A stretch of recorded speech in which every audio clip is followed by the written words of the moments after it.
Hello tout le monde, j'espère que vous allez bien et bienvenue dans cette nouvelle vidéo. Aujourd'hui on va parler de tous les produits que les influenceurs m'ont fait acheter. Je vous avais déjà fait la version tous les produits que j'ai achetés grâce à vous, grâce à mes abonnés. Si vous n'avez pas vu cette vidéo, je vous la mets dans le petit juste ici. Et donc aujourd'hui on va parler des produits que j'ai acheté à cause de youtubeurs, influenceurs. En fait c'est que des youtubeurs parce que moi je regarde majoritairement des vidéos YouTube. J'ai des périodes plutôt vlog et des périodes plutôt beauté. Là je suis complètement dans une période make-up, je regarde beaucoup de vidéos make-up. Et en même temps je me dis que c'est une bonne occasion de vous parler des chaînes que je regarde au niveau du make-up sur YouTube. J'ai fait une petite liste, j'ai mis mes produits devant moi et alors oui.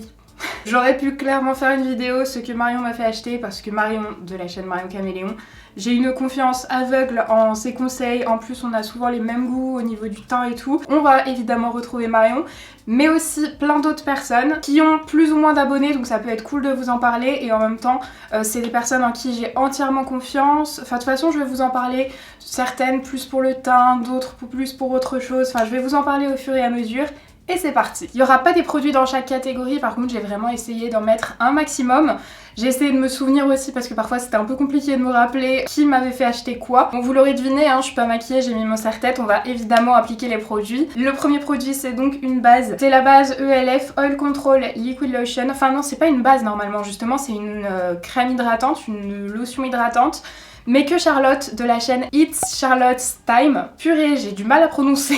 Charlotte l'utilise en base justement et elle dit que pour les peaux grasses elle était vraiment bien. En fait Charlotte a une peau grasse, donc forcément je la suis pour ses conseils peau grasse. Il y a énormément de produits qu'elle recommande que j'ai envie d'acheter. C'est une texture très fluide en fait, c'est vraiment une lotion. Je vais l'appliquer sur tout le visage. C'est une youtubeuse belge, elle parle d'énormément de produits, elle teste beaucoup de nouveautés. Au niveau de la forme de ses vidéos je trouve que c'est très travaillé, l'image est belle, c'est hyper quali. Ses avis sont toujours hyper complets et comme je vous dis en plus elle a la peau grasse qui est mon type de peau. Là récemment elle a parlé de produits que je voulais absolument acheter mais impossible de les trouver en France. C'est la marque One Size de Patrick Star. Apparemment le spray fixateur, il y a un kit de 3 produits qu'elle avait pris. Spray fixateur, base et il y avait autre chose, je sais plus quoi, je voulais absolument acheter ça. Mais en fait, en France, c'est carrément dur à trouver. Je pense qu'il faut que je fasse venir ça des États-Unis. N'hésitez pas à me dire si vous avez déjà acheté des produits One Size en France, comment vous les, enfin, où vous les avez achetés. En Belgique, c'est hyper simple en fait. Apparemment, Douglas livre en Belgique. Nous, il livre pas en France. Pour vous parler un petit peu plus du produit aussi, je suis complètement d'accord avec elle. Le produit contrôle mon excès de sébum, c'est-à-dire que je brille moins avec ce produit en base. J'avais essayé de faire juste la moitié. Et oui, je brille moins avec cette base, donc trop bien. Je continue d'utiliser cette base, par contre elle va pas flouter les pores. Donc en général quand je veux flouter, j'en rajoute une par-dessus. Hop, ce que je vais faire là, je vais mettre la NYX un petit peu sur les pores. Ensuite on va parler d'un fond de teint que j'ai acheté suite aux recommandations de Marion Caméléon, puisque ça a été son fond de teint préféré. Je sais pas si ça l'est toujours, maintenant elle est passée en découvrance un peu plus naturelle en ce moment. Mais ça a été un de ses fonds de teint préférés pendant longtemps. Je vais vous parler du Airbrush Flawless Foundation que j'ai dans la teinte neutre numéro 2. Il va y avoir quand même quelques produits Charlotte Tilbury dans cette vidéo, mais c'est une marque que j'ai découvert récemment puisqu'ils ont été labellisés cruelty free très récemment. Est-ce que j'ai besoin de vous parler un petit peu plus de Marion? Je ne sais pas. Marion c'est la seule personne pour qui, vous voyez, à chaque fois j'aime bien regarder telle personne pour tel type de produit. Marion je regarde vraiment pour tout, que ce soit au niveau du teint ou des yeux. Donc là je vais appliquer le fond de teint, enfin des yeux, des palettes. On a à peu près en plus la même couleur de peau comme avec Charlotte. Hein. Bon c'est vraiment à peu près, on n'a pas la même. Mais disons qu'en général par exemple pour un blush ou quoi, je peux me baser à peu près sur leur teinte. Et puis Marion, ce que j'aime retrouver sur sa chaîne c'est le côté vraiment très pro. Le fond de teint il était un peu clair pendant un temps, là je suis vraiment je pense à ma carnation la plus claire possible et là maintenant il convient. C'est un fond de teint, j'arrive pas trop à me positionner, je l'adore à l'application mais vraiment je l'adore, il s'estompe trop bien, il est hyper couvrant mais en même temps pas trop visible sur le teint. Il a un rendu mat mais pas, enfin il marque pas les zones de sécheresse sur ma peau, enfin vraiment sur moi, magnifique à l'application. C'est au niveau de l'évolution que c'est un petit peu moins cool. C'est loin d'être une catastrophe, hein, la preuve je l'ai encore dans mes tiroirs. Au bout de 8-9 heures de port de fond de teint, je trouve qu'autour de la bouche, il fait un petit peu un effet matière. C'est pas catastrophique mais il fait quand même un petit effet matière. et il est pas hyper matifiant sur ma peau. Est-ce qu'il promet de l'être? Longue tenue jour et nuit. Il n'y a pas grand chose de marqué dessus donc je peux pas vous dire s'il promettait de l'être. Il a un fini mat mais il n'est pas matifiant dans la durée. Du moins pas sur ma peau, moi qui ai une peau grasse, pas mixte, hein, vraiment je brille de partout, je brille très vite. Disons qu'il va falloir que je le retouche, mais des fois je le mets quand je veux vraiment une forte couvrance parce que c'est vrai qu'il est hyper joli. Les fonds de teint c'est hyper personnel, un fond de teint que je peux adorer, vous allez le détester, enfin vraiment ça va dépendre déjà de ce que vous aimez au niveau du rendu, mais aussi et surtout de votre peau. Là, voyez, je suis absolument fan du rendu. On passe ensuite à l'anti-cerne, et là aussi il y a un anti-cerne que j'ai testé grâce à une youtubeuse. Je l'avais reçu dans des teintes trop foncées pour moi, et en fait c'est en voyant l'avis de Mimi Signature que je suis allée l'acheter dans la bonne teinte. C'est le Bare With Me Concealer Serum de chez NYX. Je vous en ai parlé une fois sur la chaîne, mais justement je voulais vous faire un petit retour dans cette vidéo. J'en mets une pression sur ma main, enfin à peine une pression. Je le dépose au doigt. L'anti-cerne est un tout petit peu plus foncé que le fond de teint. Là ça va pas du tout éclaircir, mais je vais l'appliquer quand même. De toute façon on arrivera à rétablir avec la poudre. J'aime beaucoup regarder la chaîne de Mimi Signature puisque elle est déjà, je trouve qu'il y a une bonne humeur sur sa chaîne, vraiment une très bonne humeur. Je trouve que l'image est top, à chaque fois on voit bien les rendus produits. J'aime beaucoup ses conseils, je trouve qu'elle est très pro aussi dans ce qu'elle fait. Je vous mets évidemment toutes les chaînes en barre d'infos. Je pensais vraiment pas que cet anti-cerne me plairait puisque comme vous le voyez, il est très lumineux. En plus on n'est pas du tout sur une totale couvrance. La couvrance est moyenne, donc ça couvre quand même bien les cernes, mais c'est pas total comme le Tarte. Le rendu est lumineux, vous voyez là, le fond de teint il part un petit peu dans les plis quand il est pas poudré. Et alors surtout, je me serais dit qu'il allait filer dans les plis, et il me semble que dans une vidéo justement elle disait que sur elle il ne filait pas dans les plis. J'ai eu envie de le tester et franchement, je suis agréablement surprise parce que sur moi quasiment tout file dans les plis, enfin tout finit par filer dans les plis. J'ai beaucoup de plis au niveau du contour des yeux, même quand j'en mets très peu, enfin vraiment. Je souris, je parle, ça marque de suite tous mes plis et franchement pour un anti-cerne hydratant, il tient vraiment bien. En fin de journée, il file à peine dans les plis. Évidemment, je suis obligée de le poudrer, mais je poudre absolument tous mes anti-cernes. Voilà, là j'ai poudré mon anti-cerne. La couvrance n'est pas totale, vous voyez, mais ça a quand même bien unifié.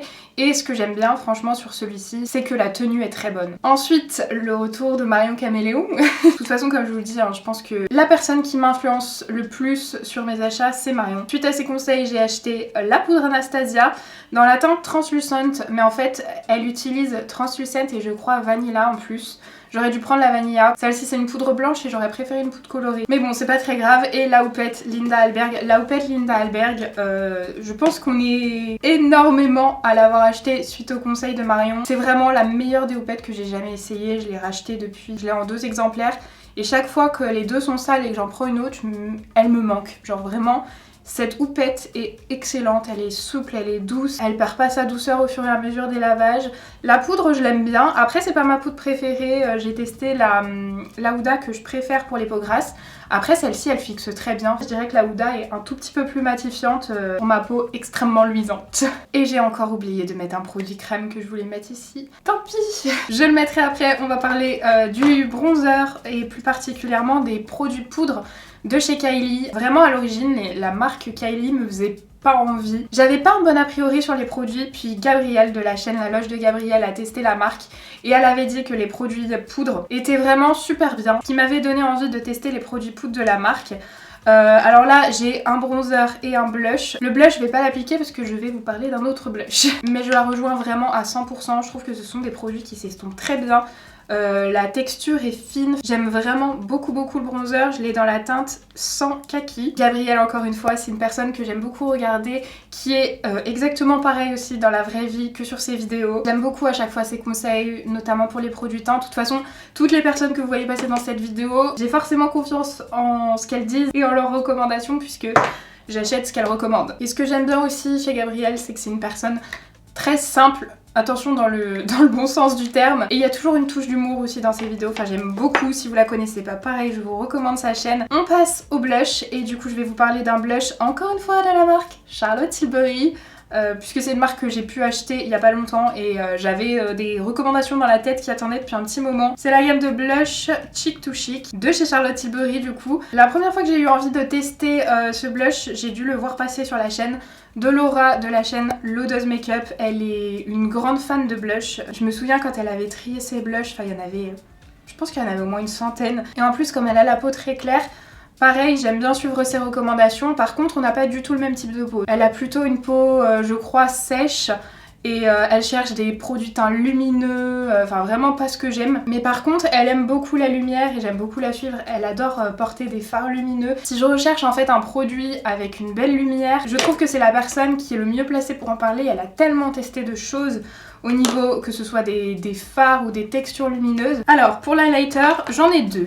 Tout simplement parce que je voyais pas comment faire cette vidéo sans mettre cette palette qu'on est très nombreux à avoir acheté suite au conseil de Marion. C'est la palette Turn Up The Light de Too Faced. En fait vous avez une poudre lumineuse, un highlighter assez naturel en fait comme j'aime, et un highlighter pailleté, donc ça moi j'utilise pas, mais par contre ces deux couleurs là je les aime beaucoup. Ça c'est une recommandation de Marion que j'ai suivie et je suis absolument fan de cette palette. Je l'utilise pas beaucoup parce que c'est une palette et que je ne pense pas utiliser les palettes. À chaque fois je me dirige d'office vers les produits mono et du coup j'oublie les palettes, mais c'est un produit que j'ai adoré. Et on va parler d'un produit crème que je ne pense pas utiliser non plus. Aujourd'hui on est la preuve, c'est un produit de chez Charlotte Tilbury, c'est le Beauty Light Wand Easy Highlighter, donc c'est un highlighter liquide que j'ai acheté puisque je le voyais énormément passer sur la chaîne d'Elsa Makeup. Elsa, elle a un teint toujours hyper joli, elle a il me semble une peau mixte, donc en général je peux un peu me fier à son type de peau, pas totalement parce que moi c'est vraiment gras. Il est possible que je fasse des erreurs dans cette vidéo puisque je ne peux pas me souvenir du type de peau de tout le monde. Enfin bref, du coup je regarde beaucoup son teint qui est absolument sublime. Bref, tout ça pour dire qu'elle utilise déjà énormément les produits Charlotte Tilbury. Et alors ce produit, j'ai une relation amour-haine parce que je le trouve sublime. C'est vraiment un highlighter magnifique, les reflets sont beaux, j'aime pas trop le packaging mais bon ça au pire on peut passer. Vous voyez ça sort dans le petit coussin qui est là, il faut appuyer et après la matière sort. Perso je suis pas hyper fan du packaging, par contre le produit en lui-même est sublime, je vais essayer de l'appliquer. Le problème étant que il s'applique super bien sur un teint pas poudré, mais sur un teint poudré moi j'ai beaucoup de mal parce que je poudre énormément, alors ça vient de moi aussi. Et en fait, il y a des jours où c'est pas forcément hyper joli. Au-dessus de la poudre, je galère à le poser. En fait, si j'arrive à le poser, il est magnifique et je valide. Et si j'y arrive pas, et ben il va vite faire des petits paquets. Bah voilà. Est-ce que vous verrez qu'il a fait des petits paquets là? Et du coup, après, je galère, j'en rajoute un petit peu. Et ça finit par faire un peu un effet matière autour du contour des yeux. J'aurais pas dû poudrer, j'avais oublié. Je pense que j'ai à peu près rattrapé. Il y a encore une petite marque ici. Mais si je cherche à la faire disparaître, je vais faire une catastrophe. En fait je trouve que c'est un produit magnifique, mais il faut le mettre avant la poudre ou alors du moins il faut pas autant poudrer que moi. Là j'en ai mis vraiment beaucoup moins, ça a pas fait de tache là cette fois. Comme je vous dis, quand j'arrive à l'appliquer je le trouve sublime. Mais en fait une fois sur deux j'y arrive pas, c'est un peu ça le problème. Je pense qu'il est pas adapté à la façon dont je me maquille, je placarde de poudre. Perso si je le mets en dessous et que je mets ma couche de poudre, bah on le voit presque plus en fait. Mais du coup là ça me gêne un peu, je vais utiliser la palette Turn Up The Light par-dessus. Je prends la teinte Glow, hop, et je le pose juste ici. Voilà du coup ce que ça donne pour le teint, les highlighters, enfin c'est vraiment très joli. Ce sont deux reflets d'highlighter que j'aime beaucoup. Ensuite une base à paupières que j'ai achetée suite au conseil toujours de Gabrielle, de la loge de Gabrielle. C'est la base de chez Hourglass, c'est la Veil Eye Primer, base pour fard à paupières. C'est une base qui est complètement transparente, je l'applique au doigt et alors c'est vrai qu'elle fait vraiment bien tenir les fards à paupières. Perso j'ai les paupières grasses, donc c'est à dire que le fard peut carrément partir dans le pli et vraiment cette base fonctionne hyper bien. En ce moment Gabi elle l'utilise beaucoup dans ses vidéos et à force de la voir, de dire qu'elle l'aimait beaucoup, j'ai fini par l'acheter et je suis hyper convaincue de cette base, j'adore. Ensuite en palette, j'ai pas eu à hésiter parce que j'achète peu de palettes. On se doute donc de qui a pu m'influencer sur un achat palette. C'est évidemment Marion qui a beaucoup parlé de la Stone Cold Fox de Colourpop. Je vous en ai parlé dans une de mes vidéos précédentes, je l'ai acheté vraiment hyper récemment, il y a genre 1 ou 2 semaines. En plus c'est une palette de neutres, donc vraiment pour que j'achète des neutres, il faut vraiment bien vendre la palette. Là je suis conquise à 100%, je comprenais pas trop l'engouement des fards Colourpop, je vous en avais parlé dans ma vidéo nouveauté à petit prix, si vous l'avez pas vu je vous la mets juste ici. Du coup c'est celle que je vais utiliser à nouveau aujourd'hui. Mais moi Colourpop je trouvais pas qu'ils avaient une qualité de fard qui était particulièrement super. Au niveau des petites palettes, puisque je n'avais testé que ça, et là après avoir testé celle-ci, je comprends l'engouement pour les fards Colourpop, que ce soit les mats, les irisés ou même les pailletés. Ils sont vraiment bien. Je suis à 100% satisfaite de mon achat. Donc là je vais faire un make-up avec, je sais pas quoi. Je vais prendre le fard Stone Age avec un pinceau estompeur et je l'applique dans le creux de paupière. Donc là j'applique le fard avec un pinceau estompeur, donc c'est beaucoup moins intense que d'habitude, mais vous voyez qu'on a quand même une très belle pigmentation. Les fards sont poudreux mais pas trop. Je prends ensuite le fard Obsidian qui a un prune, enfin qui a l'air d'être un prune assez foncé. Je l'applique au niveau du coin externe. J'ai quelques chutes là. Et j'estompe sans reprendre de matière avec le premier pinceau. Au doigt je vais prélever le fard Nice Guy. Waouh, il a l'air assez crémeux. Je pense que j'en ai pris beaucoup. Je le pose sur ma paupière au niveau du coin interne, sur la moitié à peu près. Il est magnifique ce fard. Par contre j'ai des chutes. Faut que j'en prenne moins en fait, il n'y a pas besoin d'en prendre beaucoup. J'estompe au niveau de la transition. Et ensuite je vais prendre le fard Mystery. Celui-ci je l'ai jamais essayé et il a l'air vraiment sublime. Je viens le mettre au niveau du coin interne. Et comme d'hab je vais reporter les mêmes fards en ras de cils inférieur. Voilà ce que ça donne avec les faux cils, le mascara, le crayon. Là je vais mettre le rouge à lèvres et c'est un ensemble pour les lèvres, un crayon et un rouge à lèvres. Alors là c'est pas une personne en particulier, vraiment c'est un combo qu'on a vu partout sur les réseaux sociaux, sur YouTube, sur Insta, partout. On va évidemment parler de la teinte Pillow Talk de Charlotte Tilbury. Vraiment cette teinte elle a tellement fait parler d'elle que j'ai voulu tenter. J'ai le crayon et le rouge à lèvres et c'est une teinte que j'aime beaucoup. Alors par contre, attendez, sur moi c'est pas vraiment un nude. J'ai mis le crayon, là je vais mettre le rouge à lèvres, je vais enfin pouvoir cacher les gerçures que j'ai. Et donc voilà tout ce que j'ai acheté suite aux recommandations des influenceurs.